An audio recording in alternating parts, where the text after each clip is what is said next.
John Deere is moving some production from Iowa to Mexico, slashing more than 600 jobs in Illinois and Iowa. Over the past 5 years, John Deere has spent over $2.5 billion in investing in its U.S. factories. John Deere is shrinking operations in Iowa but expanding in Mexico, and it's sparking outrage. The American tractor giant has announced a $55 million investment in a new plant in Nuevo Leon, Mexico, set to open in 2026. This comes as former President Trump threatens a 200% tariff, a move that could shake the agricultural supply chain and threaten thousands of jobs. While many farmers push through harvest season, Deere is quietly shifting some production south of the border. The new facility will handle cabin assembly, mini-loaders, and small machines for Latin America, not its main tractors or combine harvesters, which will stay in the U.S. Deere says the move impacts less than 5% of North American output and insists heavy machinery will continue to be built in Illinois, Iowa, and Georgia. So why Mexico? Latin America's demand for farm equipment is booming, projected to reach 338,000 units by 2029. Deere wants a cost edge and faster shipping using its new export route through Laredo, Texas, into South America. But Trump's tariff threat has rattled investors and sent Deere's stock down over 1.5% after hours. The company is trying to reassure workers, promising $20 billion more in U.S. investments over the next decade. Still, for thousands of Deere employees in the Midwest, the news stirs old fears about offshoring and job security. At its core, Deere faces the same dilemma as many American manufacturers: rising U.S. labor costs, a tight workforce, and global competition. Average factory wages in America now top $27 an hour, far higher than in Mexico or other emerging markets. Meanwhile, labor shortages have forced companies to pay even more to keep skilled workers. For now, Deere says it's only shifting lower-value production abroad to stay competitive.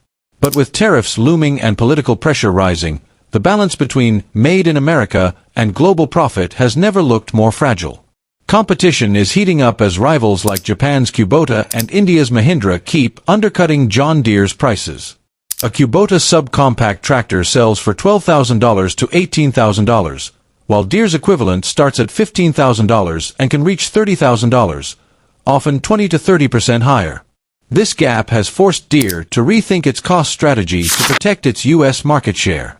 With Mexico next door and labor costs up to 80% lower, about $4.50 to $5.10 per hour compared to $27 in the U.S., the math is clear. Mexico's government has also upgraded logistics, highways, and rail terminals to support nearshoring, cutting transit times for equipment heading to South America and Canada. This gives Deere an edge for building cabins, mini-loaders, and other small machines in Mexico, where simpler production still guarantees timely delivery and competitive pricing. Other U.S. giants like Caterpillar and Ford have also looked to Mexico to cut costs.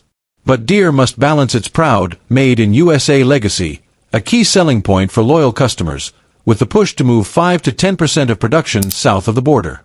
That shift risks not only sales but also Deere's image for American quality.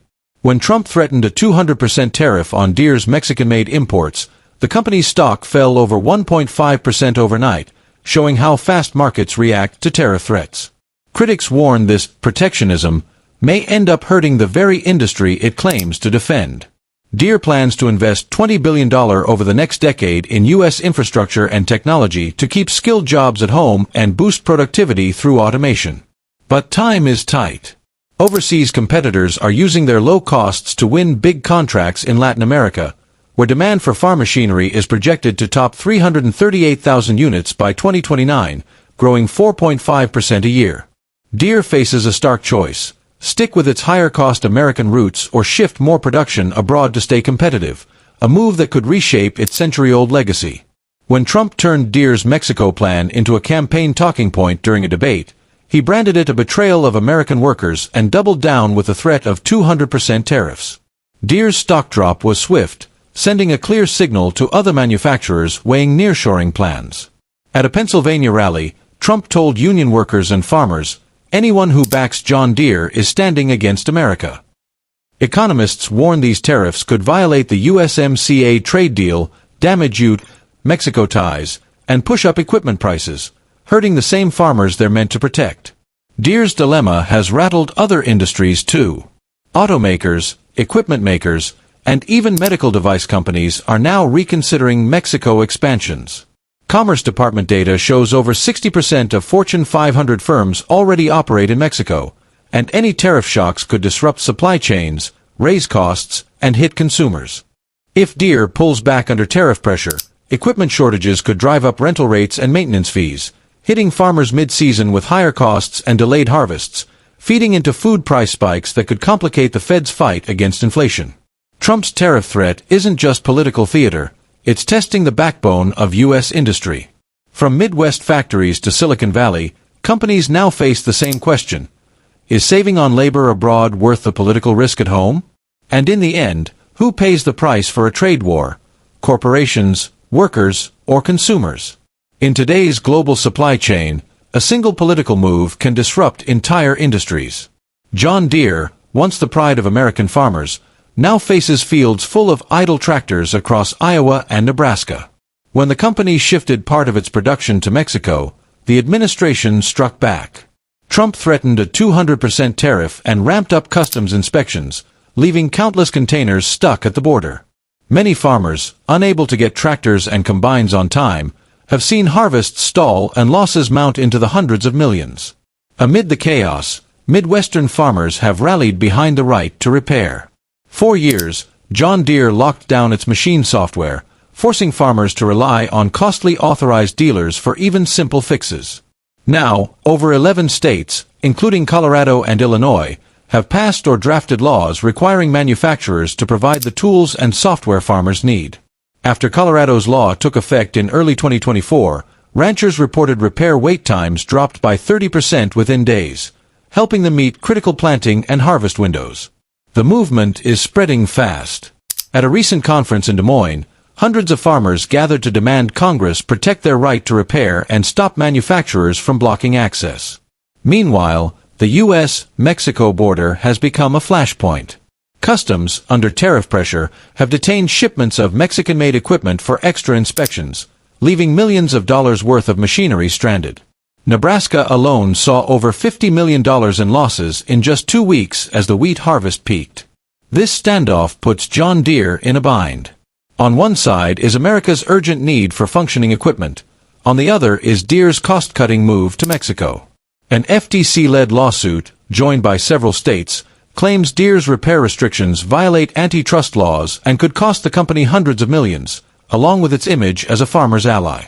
Behind all this is the real story, the livelihoods of American farm families. Without swift action from Congress to protect repair rights and recalibrate tariffs, the entire U.S. agricultural sector could keep reeling. Deere's software blocks farmers from fixing even minor problems themselves. They must wait for authorized technicians who charge $150 to $180 an hour, triple what an independent mechanic would cost. Parts and labor for farm equipment have risen 41% since 2020. Wait times stretch 10 to 14 days, missing critical planting or harvest windows. Leaked documents show Deere's strategy is to maximize profits by locking farmers into its expensive service network during peak seasons. This has turned a trusted brand into a repair monopoly. As pressure builds, Deere faces a choice: keep squeezing farmers or restore the trust that built its legacy. The stakes are high. Equipment shortages and repair costs could paralyze farming across 1.7 million acres in Iowa, Nebraska, and Kansas, threatening national food security.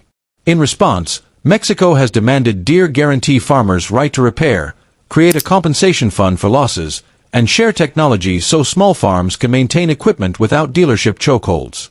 This crisis is a wake-up call for the global machinery and tech sectors.